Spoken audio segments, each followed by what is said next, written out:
Hello and welcome to the Smart Divorce podcast.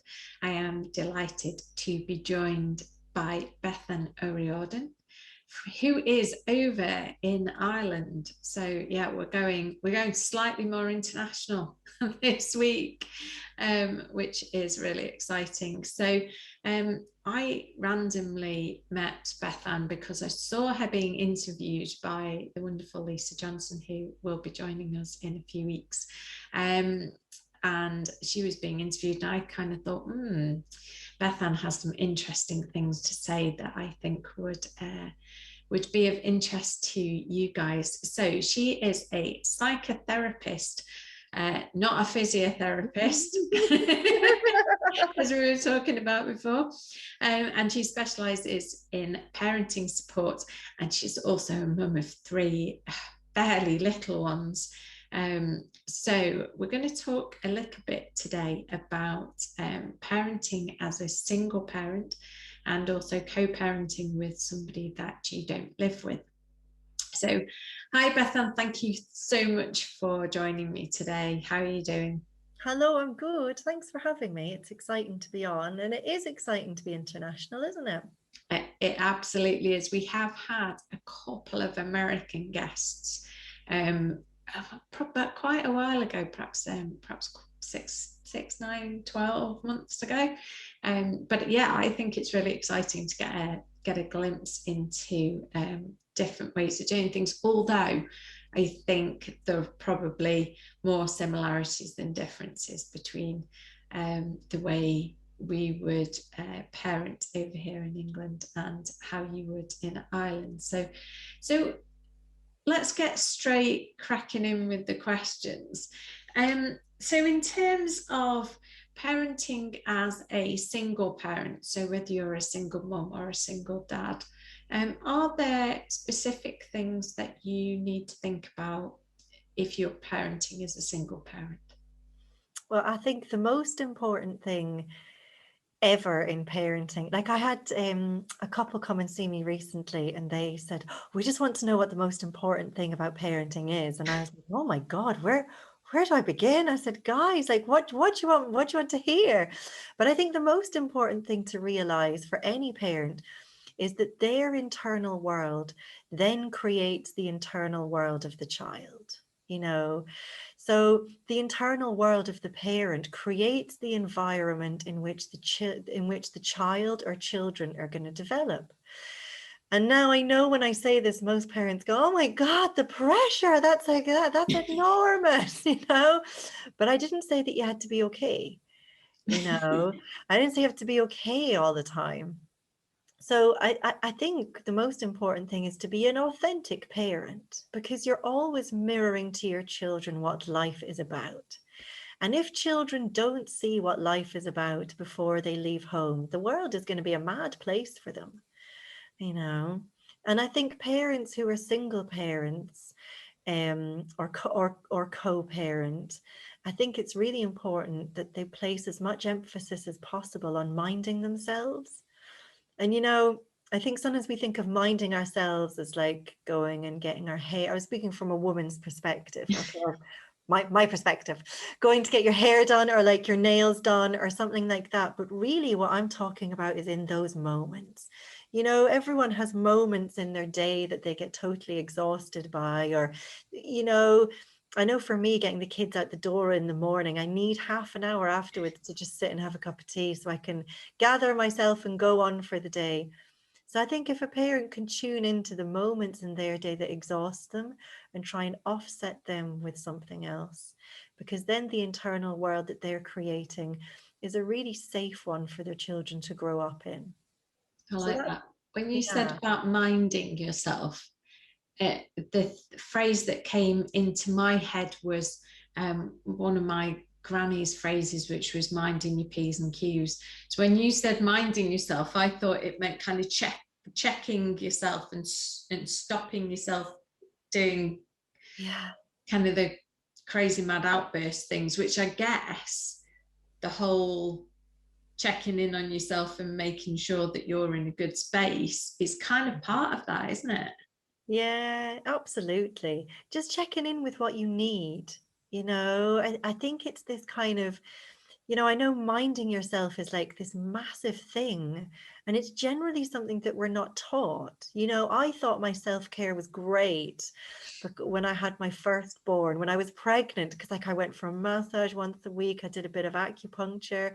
And even though I was a therapist by then, and even though I'd been working with people, I wasn't really tuned into what I needed. You know, I wasn't really tuned into rest when I needed to rest, and go when I needed to go. And sure, like having kids made me really have to tune into that, you know. So Yeah, I get that. I think it's really hard to go from not having kids to having kids. And I realize everybody who has kids does that, but yeah, you kind of like, oh, I'm so tired. And you have, and we as parents watch people who haven't got children going, oh, I'm so tired. And you're like, you don't know half of yeah, it. yeah, you've no clue whatsoever. And it is just exhausting, but moving that into a single parenting relationship, that's a whole other ball game, because it's all on you whilst you're with that child. And even if you're sharing care and you Yeah, have the child or children 50% of the time, and your ex has them 50% of the time, the 50% that you have them, it's all on you. yeah. And I wonder how how you kind of give yourself that time and give yourself that self-care in that time when it's all on you. So what I do when I work with people, because I work with loads of mums mainly in this situation, is two things. I say, well, you have to lower expectations of however it is you're trying to parent, right? You know, we have to be realistic because we're one person. And don't forget, children never need more than what you can offer. You know, so children are always looking for less than you think they need. You know, it's almost like a double-edged sword, all this awareness we have about children and their needs and their development, and we should be massaging them to get to sleep, otherwise their brains won't develop and they're not listening to Mozart music. And that's just not true. All children are looking for is connection, you know, and connection always happens when the parent can connect with themselves first. If it means they have to sit and watch telly for 3 or 4 hours a day with their kids, well, that's totally fine. You know, if it means that you go to bed at 7 o'clock, if it means that you eat pre-made meals 4, 5, 6 nights a week with a raw carrot that's been peeled at the edge of it, and that's your veg, and that's your veg for that meal, that's fine. But the other thing I say to parents is to consider your micro moments, you know, and the micro moments to me are the parts of the day or the situation or the emotional outburst that exhausts you the most. And literally after that, it's about stopping, because most of the time we can make the time to stop, even if it's for like a minute. And even if it's for 10 minutes, that's a luxury. But what I always say to parents is as well, whatever time you get up in your day, you should try and stop every hour and a half to 2 hours and have something to drink. Like whiskey came into my head then. I don't mean whiskey. You know, you should just stop and have a cup of tea or a glass of water or something, but stopping. And it's a really great thing to teach kids. And like, you know, the place could be like crazy around you and there could be kids crying and there could be, but you need time to stop and kind of bring it all back together. And over time, you know, if you have a book there for your kid or a little toy or a puzzle or something, then over time the kids will come and join you and stop as well. Because you see, as a parent, you get to set the rules. You know, you get to set the rules for your family based on what you need and how you feel. So if you are a single parent and it is that really intense time of being needed by yourself for 15, 16, 18 hours a day, and then at nighttime as well for feeds, well, you get to choose how you do that. Even though the kids will need you and they'll need things, well, you still get to choose how that's done. And I think sometimes that's important to remember. I think that's so interesting. I've wrote, oh dear, it's going to be one of those days. It's the weather. It's the weather. It's a bit warm Yeah. today. Yeah, so two of the things that you said then really struck a chord with me, and those were children never need more than you can offer, which is amazing, and you get to set the rules. And I think we spend such a long time beating ourselves up and trying to be Wonder Woman or Superman, and trying to be everything. There's this huge pressure on us all to be wonderful business people or fantastic employees or an incredible parent and a brilliant friend and an awesome partner and and it all builds up, doesn't it? And you can only do so much, and I think you have to kind of figure out where your priorities are and what you can realistically do and what you can offer. I mean, there are some obvious sort of basic sustaining life type requirements of children, like you need to feed them. Of course. Yeah, absolutely. Yeah, I think so. But you see, and this is where parenting is like simple but complicated, perhaps like everything in life, because all parents who I meet are trying their best not to be the worst parts of their moms, and they're trying not to be the worst parts of their dads as well. So it's like, I'm 10 years into being a mom now, a little bit more than 10 years into being a mom, and I'm always re-guiding my internal compass around what my parenting ethics and values are and aligning them to actually me, rather than my parenting default mode, rather than just trying not to be my mom or trying not to be my dad, And so one of the first things I do when I meet people is I have this workbook called the Parent Map, and I ask them just to map out their parenting, and go into these situations of, I'm trying to think of an example. Feeding time, someone came to me with recently. They're like, my 1.5-year-old wants to feed themselves, but the food is going everywhere. So I want to feed them. And, all these power struggles that go on. And I say, okay. They say, well, what should I do? And I say, I don't know what you should do. That's up to you to decide, but I will help you decide, because, it's up to a parent to figure out, well, how do I want this situation to be? What do I need to do to make that happen? And how do I need to be in myself to make that happen? And okay, sometimes it's not quite as linear as that, right? Life isn't this beautiful, just, I planned this and it went like that. But if we can have a plan over, right, how do I want to be, then the internal compass will always guide you in the right way for that, Yeah, I like that. I think there is a bit of pick your battles when it comes to parenting. Like, is this something really important that you need to stick to your guns on, or actually is it a bit of a, well, I can ease off a little bit with this particular thing because it's not all that. But I was interested when you said about your parenting values and ethics. How would you go about, and my children are 16 and 17, and I'm not sure I could tell you what my parenting values and ethics are. I have never thought about it until the 2 minutes ago that you mentioned it. That's okay. That's okay. Probably quite worrying.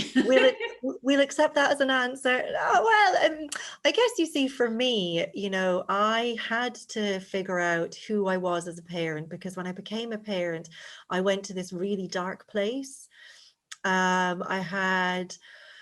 Before that, I was a really capable person, and suddenly becoming a mom made me feel as if I wasn't capable. I lived in a different country. I bought my own place to live. All these kind of like measures of, I had friends, I had relationships, the social measures, I guess, of like, are you okay? So I went to university, I could keep a job down, I could be with friends, I could party, I could do all the things and have a great life. And then when I became a mom, that really changed. And what happened for me is I suffered birth trauma with my first. I had like this really crazy birth. And then after that as well, I came home and I didn't feel great in myself, is the best way to put it. I don't mind talking about it, but so I think what happens in a mother's brain is that postnatal depression and birth trauma, they're very real. But what they are is they're a catalyst of previous trauma in somebody's life. Right. So it's like postnatal depression isn't just a thing that arrives. It's like the trauma part of the brain gets triggered from the birth process, from being in a traumatic situation. The brain remembers all other traumas. So, and then I became really shouty, and I became a very angry person. And it just like wasn't me at all. So I really had to do a lot of thinking about, well, who am I? And what on earth am I offering my children? And then a few years down that, so then I had my middle girl Ruby, and that was an amazing birth. And I came home and I was like, I'm Wonder Woman.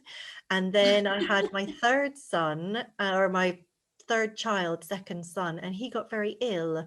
He started to have seizures. So he was about 4 months old, and he didn't he cried for 18 hours a day for 2.5 years. And I mean, he cried and he cried and he cried. And then after about 4 months, I was like, he's doing weird stuff. And he, at his worst, he was having about 60 seizures a day, but they were non-epileptic. So it was kind of this weird thing. We were lucky, but we weren't so lucky either, So I really had to dig deep. And, when you're faced with just sitting with a child in a hospital bed, it really kind of strips you back and makes you think, well, who am I and what on earth am I doing? And how do I want things to be? And I thought, well, I just want my kids to be okay. And then I had to work out what I had to do to make that happen. And it was that I had to be okay in me. So long story short, hope that answers the question there. Yeah, absolutely. I can't imagine you being shouty, but then I suppose that's kind of the point, isn't it? Because you've kind of worked on that and come out the other side. I mean, it's probably not for this podcast to go into huge details on this, but there's an interesting conversation to be had around postnatal depression, I think. I mean, I think that I suffered it with my eldest. I know I didn't with my youngest, but I kept being thrust questionnaires, and the last thing that I wanted to do was to answer the questions so that somebody would tell me that I'd got postnatal depression, because I felt like that would tell me that I was failing my child. Yeah. And I was just like, it's got a bit better.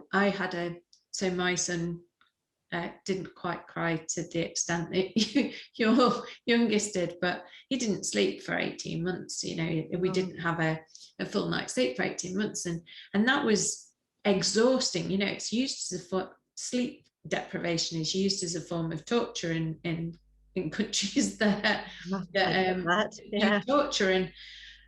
And it put, I was not in a great place, but I do think, a questionnaire that you can, what answers are going to trigger what results. And, I was just like, right, well, I'll just answer the kind of middle one. Yeah, I'll just say no to that. And I'll just say no to that, exactly. Yeah. And I think, you see, this is where, I'm, and I guess, what do I want to say? You see, emotions don't talk the language of logic, so doing a questionnaire on one hand is lovely or not lovely, but then actually feeling a feeling is totally different, so that's why I don't do assessment pieces. I'm not trained to either. And I don't do, I get a lot of people asking me, well, could you work with this type of personality or this diagnosis? And I say, I'll work with anybody who wants to be in the room with me. Yeah. Because it doesn't matter about the diagnosis. It doesn't matter about the percent here and the yes or the no there. It just matters about where someone wants to get to and how we get them there. The rest just doesn't, to me, it doesn't matter at all, That's really interesting. So how do people find you, come to you? What's the what process do they go through to get from, like, I feel like I'm a dreadful parent, to sitting in a room with Beth and starting to work through this stuff? How do you mean in terms of like so mentally, how does that process work in somebody's mind generally? How yeah, do they get themselves, that not like, well, they see your posts on social media and go, she's the woman for me, yeah, but she's the one for me, actually yeah. sort of how Yeah. do you go through that mental process? Yeah, so I think people come to me mainly, first of all, for sorting out their children's behaviors. You know, Right. people come to me with their toddlers generally, and they say, you know, my toddler won't stop being angry, or they won't stop throwing, or they won't stop being annoying, basically, Yeah, you they won't know. share, or they keep throwing food at Yeah. the wall, or Yeah, yeah. So then I do it like a really small psychoeducational piece around the child and the child's developing brain. So basically, the sharing part of the brain isn't even established until a child is 3.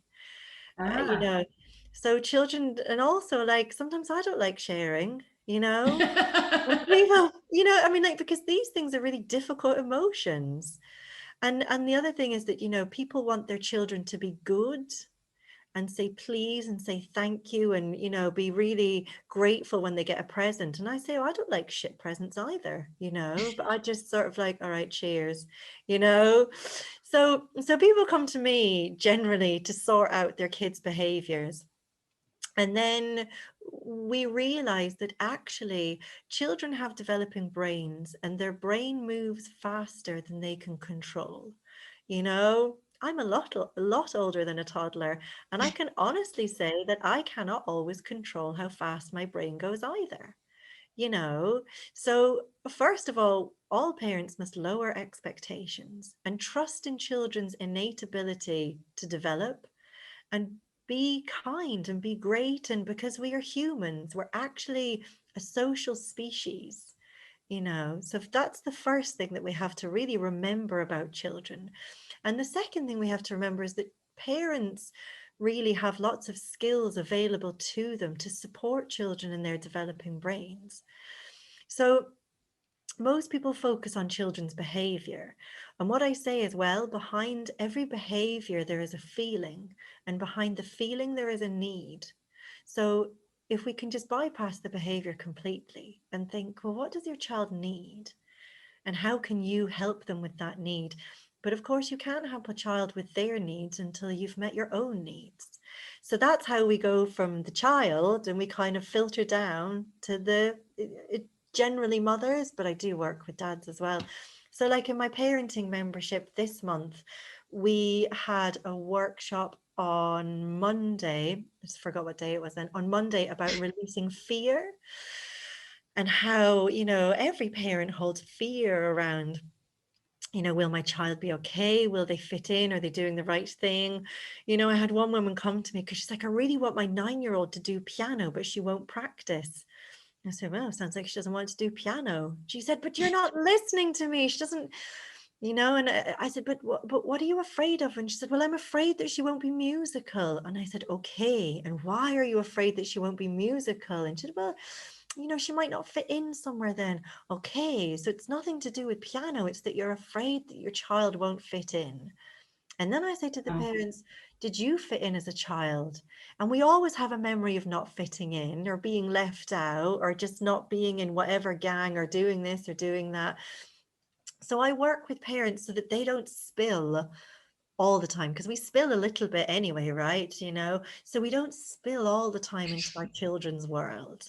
You know, and we can let children suffer the pain of being rejected and not fitting in and all the rest of it, but know that that's part of life, and that's going to help the child really find their way and who they want to be with. yeah. So Yeah, that, we can't take all the lessons for them, can we? Unfortunately, you sort of no, want to wrap them in cotton wool and not have them have to suffer the things that yeah, you had to go through as a child. And I think that's massive. So that's really interesting, that actually people come to you wanting to fix their kids, but mainly it's the parents that not need fixing, but need a change, like a twist of how they're dealing with the situation or how they're viewing the situation. It sounds like that's kind of what you're saying. Have I? Yeah, that's totally right. And I think the other thing is that I get a lot of people saying, will you work with my child? And I say, honestly, I could do. I'm qualified enough. I'm experienced enough. I'm insured, most importantly. I've got all my child protection skills and qualifications. And I say, but really, the work that I would be doing with your child, you can do. We'll just give you the skills to do it. So there's one thing I really wish, this is maybe like a more personal thing, but I really wish that parents could get to a place where they believe that they might be good enough.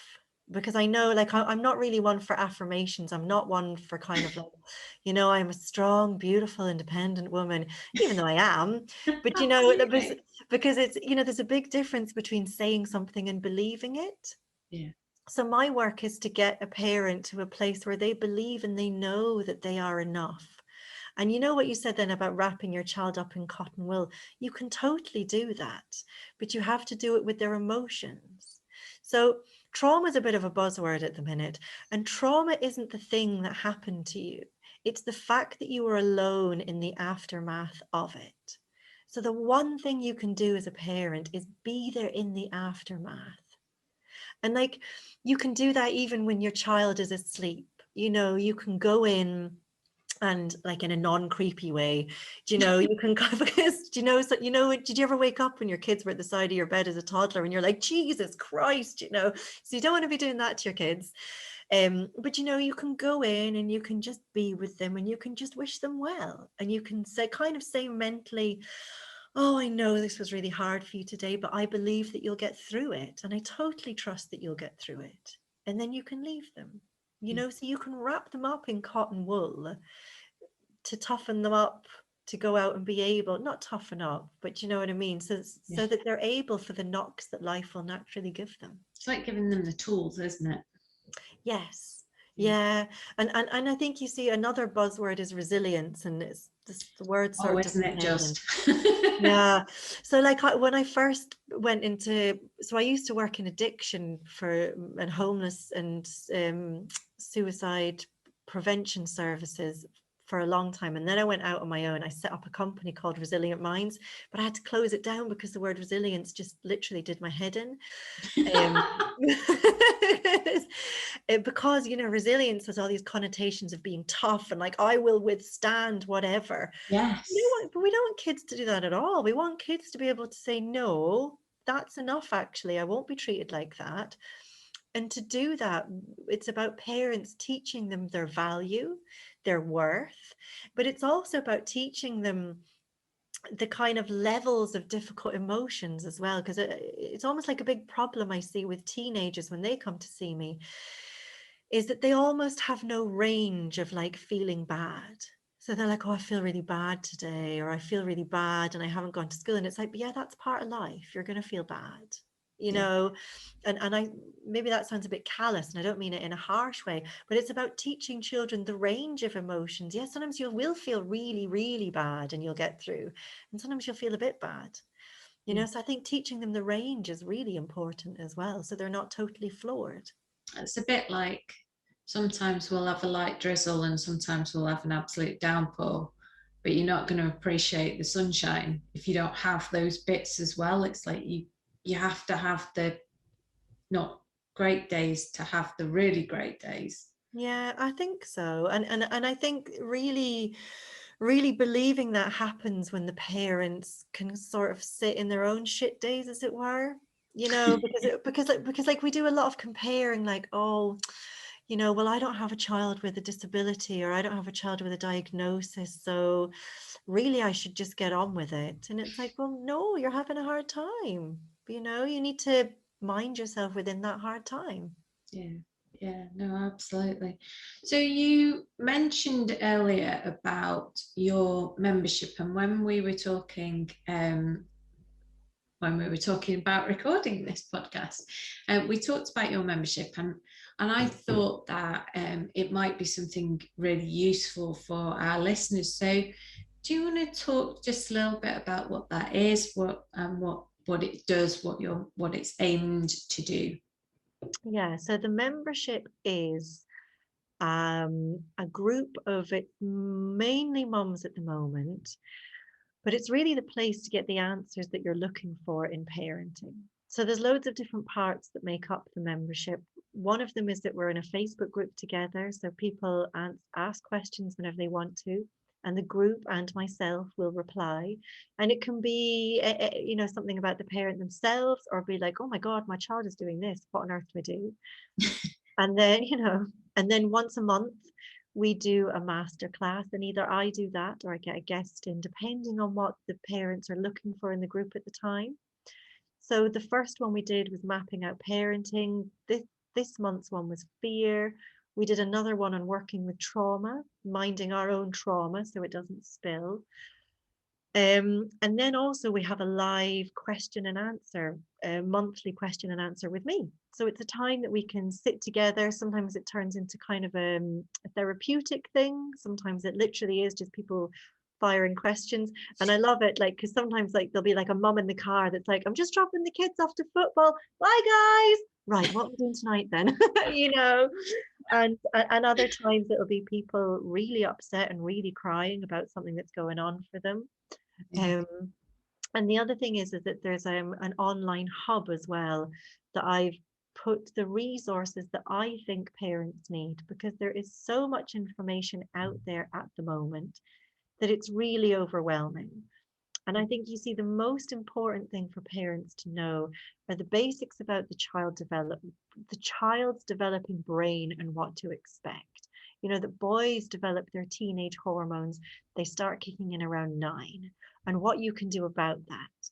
And things like, and things like with teenagers, the memory part of a teenage brain kind of what would be the word now, kind of loses its capabilities when they're in the throes of the teenage years. So if they go bananas over something one day, they really may not remember it the next day. So it's really important that the parent doesn't bring it up and add shame to what just happened. And then there's so in the Facebook group, people ask questions, and sometimes I come on and do a video response if I think it's helpful. So they're all stored there as well. And there's different worksheets for the parents. I've really consciously not put much in there for parents to do with children in terms of worksheets, because that is not what children are looking for. Children are looking for the relationship with the parents. And also important to say, if it's okay, I guess, your work is mainly with people who've split up, that it's okay if the parents don't parent from the same page. People say, oh, it's going to be really confusing, it's going to be this, it's going to be that, and it might be. But it's really important that, say, this is only because I mainly work with moms, that the mum can almost kind of like debrief the kids when they come back and be like, yeah, that is what your dad does, or yeah, this is, but we do it this way here, or so that there's a level of understanding within it. And we talk about all this kind of stuff as well, because there's a lot of single mums in the membership. I think setting your own boundaries in your own house is important, but kind of recognizing, well, it's not bad just because it happens differently somewhere else. It's just not that's just not how it's done here. I think that's really important. I think your membership sounds amazing. And it's not just open to people in Ireland, so our parents who are UK based can join away. Yes, they can. We have someone from America who's part of it as well. So it's like, because the parenting experience is universal. We all suffer with the same emotions. We all guilt and shame and fear and not knowing what to do. It's the same. It doesn't matter what country you live in. And that's the really nice thing about it, is that there's a lot of healing in the group. There's a lot of wounds that are brought to the group. There's a lot of really practical, like, oh my God, like once a week we have a venting week. And everyone just is like, why is my mother-in-law so awful to me? Which is like, of course, a big question. but we also do like the, you know, it's just great just to get, so I guess what I'm trying to say is it's done with a sense of fun as well, Yeah. you know, because parenting is this like, I mean, it is serious if you make it be, but it's also like everyone's trying their best. And the best thing about the membership is that everything is there that you need to level up or upskill, or but it's about trusting, you know, trusting that you're enough, and anything new that comes your way will only add to that. Yeah, oh, that's lovely. We're amazingly, because these things always fly, Oh gosh, coming to the end of our recording, that's Bethan. amazing, isn't it? I Time know, I could goes. talk to you happily for hours. Brilliant. Is there anything that I haven't asked you, or anything that you would like to say to wrap up? Yeah, I'd like to say that I think honestly that a child's parents are the best therapists that they will ever have. I know that perhaps children do need to go to therapy for different things, but I'd really love if parents got to a place, and I know I did say this already, but I'll say it again, where they could begin to believe that they were enough for their children. You know, so whatever has happened to the parent in their lives, that they know that they are enough for their children. And often putting a child into therapy, sometimes, I mean, every situation is different, right? But all they need is their parents to perhaps believe that a little bit more, however that looks. And that changes everything. Oh, that's really lovely. Oh, good. Lovely thought to finish on. Bethan, thank you so much for joining me today. It's been an absolute pleasure to have No, you as my guest. no, thank you very much.